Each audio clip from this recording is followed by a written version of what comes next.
السلام علیکم ورحمۃ اللہ وبرکاتہ نحمدہ ونصلی علی رسولہ کریم اما بعد فاعوذ باللہ من الشیطان الرجیم بسم اللہ الرحمن الرحیم ان اللہ ملائکتہ یصلون علی النبی یا ایھا الذین آمنوا صلوا علیہ وسلموا تسلیما۔ بے شک اللہ اور اس کے فرشتے درود بھیجتے ہیں اس غیب بتانے والے نبی پر، اے ایمان والو تم بھی خوف کو درود پاک پڑھو۔ میری عزیزات، درود پاک پڑھنے کی بہت زیادہ فضیلت ہے، بے شمار فضائل ہیں۔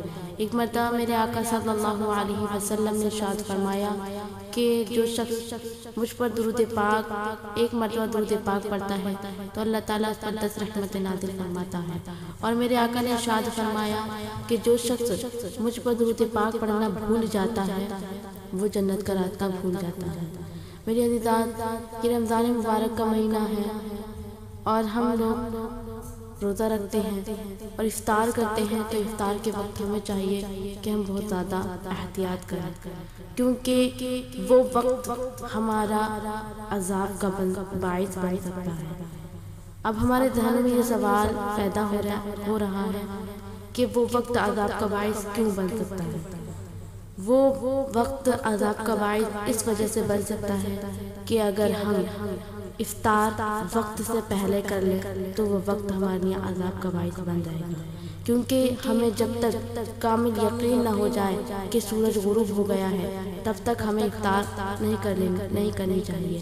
کیونکہ ایک مرتبہ میرے آقا مصطفیٰ جان رحمت صلی اللہ علیہ وسلم نے ارشاد فرمایا کہ ایک رات میں سویا ہوا تھا، 2 شخص آئے اور مجھے ایک پہاڑی پر لے گئے اور وہاں میں نے اپنی اور چلانے کی آواز سنی اور میں نے کہا کہ یہ لوگ کون، یعنی یہ آواز کس کی ہے؟ تو انہوں نے مجھے بتایا یہ ایسے لوگوں کی آواز ہے جو جہنمی ہیں۔ میں آگے بڑھا اور میں نے ایک قوم کو لٹکے ہوئے دیکھا اور فرشتے جبڑوں کو پھاڑ رہے تھے اور جس سے خون نکل رہا تھا۔ میں نے پوچھا کہ یہ کون لوگ ہیں؟ تو ان لوگوں نے مجھے بتایا کہ وہ لوگ ہیں جو وقت سے پہلے افطار کر لیا کرتے تھے۔ میری عزیزات، دیکھیں کہ وقت سے پہلے افطار کرنے کی کتنی بڑی سزا ہے۔ تو ہمیں چاہیے کہ جب تک وقت افطار کا نہ ہو جائے تب تک ہمیں افطار نہیں کرنی چاہیے۔